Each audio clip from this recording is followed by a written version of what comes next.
Halo teman-teman semua, pernah nggak sih kalian kepikiran bahwa sebenarnya uang pajak yang kita bayarkan itu disalurkan kemana dan digunakan untuk apa dan bagaimana cara pemerintah untuk menyimpan dan mencatat semua hal itu? Nah, dalam video ini kita akan mencoba membedah dan membahas soal bagaimana sistem laporan keuangan pemerintah itu bekerja dan tidak hanya soal angka yang akan kita bahas, tapi juga bagaimana gambaran besar soal tanggung jawab pemerintah terhadap publik. Nah, dan serunya, ternyata semua hal yang ada di dalam laporan keuangan pemerintah itu memiliki sistem yang terstruktur. Nah, mari coba kita simak bersama-sama. Halo semuanya, aku Nazmi Alfayat dengan NIM RJ10. Dalam bagian gua akan menjelaskan apa itu SAP. Jadi SAP atau yang disingkat dari standar akuntansi pemerintahan adalah seperangkat prinsip akuntansi yang wajib diterapkan dalam penyusunan dan penyajian laporan keuangan pemerintah, baik di tingkat pusat maupun daerah. SAP bertujuan untuk memastikan laporan keuangan pemerintah disusun secara transparan, akuntabel, dan dapat dibandingkan sehingga meningkatkan kualitas pertanggungjawaban keuangan negara.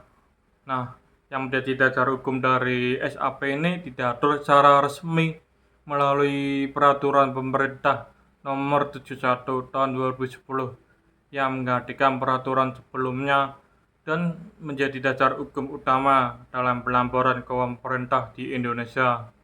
Nah, kita harus mengetahui apa sih tujuan manfaat dari SAP. Jadi, nomor satu adalah meningkatkan transparansi akuntabilitas pengelolaan keuangan negara. Nomor dua, menyediakan pedoman baku dalam penyusunan laporan keuangan pemerintah. Nomor tiga, memudahkan pemeriksaan dan evaluasi laporan keuangan oleh auditor dan pemangku kepentingan. Dan nomor 4, menjamin konsistensi dan keterbandingan laporan keuangan antar periode dan antar entitas pemerintah. Kita juga harus mengetahui nih, apa aja komponen laporan keuangan berdasarkan SAP. Jadi, laporan keuangan utama yang diatur dalam SAP meliputi laporan realisasi anggara atau yang disingkat ELA, laporan perubahan saldo anggaran lebih atau disingkat LPSAL, neraca, laporan operasional atau disingkat LO, laporan arus kas atau disingkat LEK, dan catatan atas laporan keuangan CELK. Dan kita harus tahu prinsip-prinsip yang dipegang teguh oleh SAP, yaitu diantaranya adalah basis akuntansi, yaitu pengakuan transaksi keuangan dapat menggunakan basis kas, basis akrual, atau kombinasi keduanya. Jadi saat ini kas SAP berbasis akrual telah diterapkan secara luas, di mana pendapatan, beban, aset utang, dan ekuitas diakui dalam laporan finansial berbasis akrual. Sedangkan pendapatan belanja dan pembiayaan diakui dalam laporan pelaksanaan anggaran berbasis kas. 2. Penyajian wajar. Laporan keuangan harus mencerminkan keadaan keuangan yang sebenarnya. Konsistensi. 3. Konsistensi. Metode akuntansi yang digunakan harus konsisten dari satu periode ke periode berikutnya. Keempat, entitas. Laporan keuangan disusun untuk entitas tertentu yang menjadi subjek pelaporan. Dan yang terakhir, kesinambungan. Diasumsikan pemerintah akan terus beroperasi dalam jangka panjang.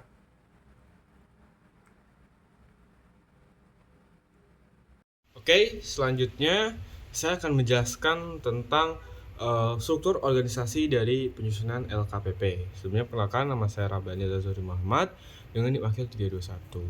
Baik, untuk penyusunan struktur organisasi LKPP itu diperlukan penyusunan laporan keuangan pemerintah pusat dimulai dari Saker atau Satuan Kerja, di mana Satker ini itu menyusun laporan keuangan unit terkecil lalu diserahkan ke kementerian atau lembaga terkait. Setelah itu laporan daripada seluruh kementerian dikompilasi atau digabungkan oleh Kementerian Keuangan untuk disusun menjadi LKPP seperti itu. Nah, dalam proses ini itu digunakan dua sistem utama. Apa itu kedua sistem tersebut? Yang pertama adalah SIMAK BMN untuk mencatat dan mengelola aset barang milik negara. Lalu yang kedua adalah SAIBA, yaitu untuk menyusun laporan keuangan berbasis akrual. Nah, pada akhirnya adalah LKPP ini disusun oleh Kementerian Keuangan lalu nantinya diserahkan ke BPK dan juga Dewan Perwakilan Rakyat. Seperti itu.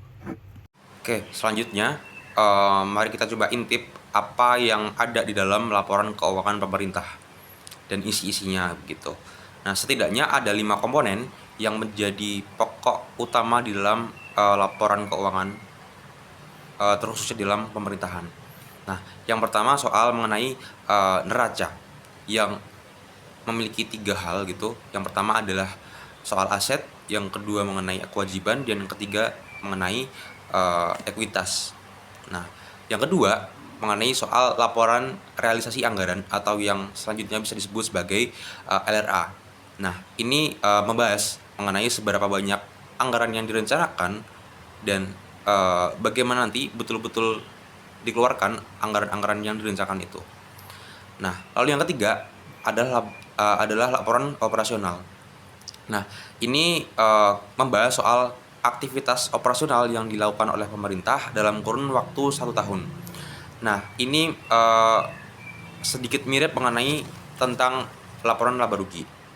Nah, selanjutnya yang keempat adalah laporan arus kas. Nah, di dalam laporan arus kas itu kita membahas mengenai catatan keluar masuk uang tunai. Agar apa? Agar kemudian uang-uang tunai yang masuk itu bisa dicatat lebih transparan dan juga akuntabel. Notes-nya adalah transparan dan akuntabel. Nah, lalu yang kelima adalah catatan atas laporan keuangan atau yang selanjutnya bisa disebut sebagai CALK gitu. Nah, apa yang dimuat di dalam CALK ini adalah penjelasan rincian atas angka-angka yang ada di 4 hal tadi gitu.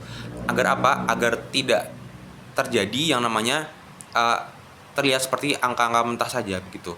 Agar sedikit dapat diolah di sana. Nah, itu sedikit mengenai 5 komponen merupakan gambaran utuh tentang keuangan negara yang lengkap, dan data itu bisa kita lihat sebagai pedoman gitu. Pedoman dari 5 komponen tadi untuk kemudian kita bisa melihat sebetulnya negara ini seperti apa laporan keuangannya begitu agar lebih transparan dan akuntabel.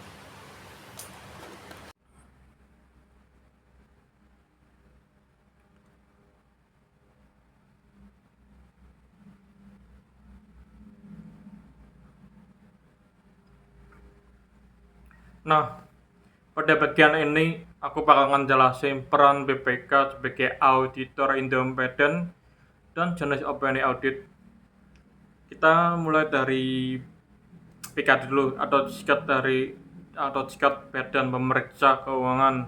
Jadi BPK berperan sebagai auditor independen yang memeriksa pengelolaan dan tanggung jawab keuangan negara secara bebas dan mandiri.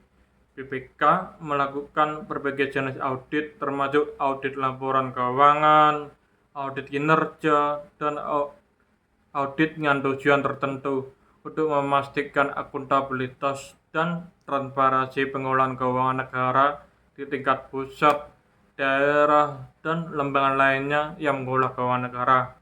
Jadi, peran BPK sebagai auditor independen adalah menjaga transparansi, akuntabilitas, dan integrasi pengelolaan keuangan negara, sekaligus berkontribusi dalam pemberantasan korupsi dan peningkatan kinerja pemerintahan. Dan sekarang aku bakal ngejelasin apa saja yang termasuk dalam jenis opini audit. Yang pertama, opini wajar tanpa pengecualian. Di opini ini mau diberikan ketika auditor menyimpulkan bahwa laporan keuangan telah disusun secara wajar dan sesuai dengan prinsip akuntansi yang berlaku umum tanpa adanya salah satu material. Ini adalah opini terbaik yang menunjukkan laporan keuangan dapat dipercaya sepenuhnya. Nomor 2, opini wajar dengan pengecualian. Jadi opini ini diberikan jika auditor menemukan adanya ketidaksesuaian atau salah sasi yang material namun tidak meluas dalam laporan keuangan. Laporan keuangan dianggap wajar kecuali untuk hal-hal tertentu yang dikecualikan. Nomor 3, opini tidak wajar. Opini ini diberikan ketika auditor menemukan salah satu material yang signifikan dan meluas, sehingga laporan keuangan tidak menjadikan posisi keuangan secara wajar dan dapat dipercaya. Dan yang terakhir, opini tidak memberikan pendapat. Opini ini diberikan jika auditor tidak dapat memperoleh bukti audit yang cukup dan memandai untuk memberikan pendapat atas laporan keuangan. Biasanya karena keterbatasan lingkup audit atau ketidakpastian yang signifikan. Nah, dalam konteks PPK, opini ini juga disebut tidak menyatakan pendapat atau sikap TMP. Selanjutnya adalah manfaat daripada laporan keuangan pemerintah ini. Tentu yang pertama adalah untuk pengambilan keputusan dalam public policy, di mana pemerintah kita tentunya haruslah membuat suatu keputusan yang benar-benar terbaik untuk masyarakat. Nah, dengan penambahan variabel, yaitu penambahan variabel dari laporan keuangan pemerintah, itu akan menjadi salah satu penambah hal atau argumentasi untuk pengambilan suatu keputusan dalam lingkup pemerintahan. Lalu yang kedua adalah untuk kontrol dan pengawasan kepada masyarakat, di mana tentunya dengan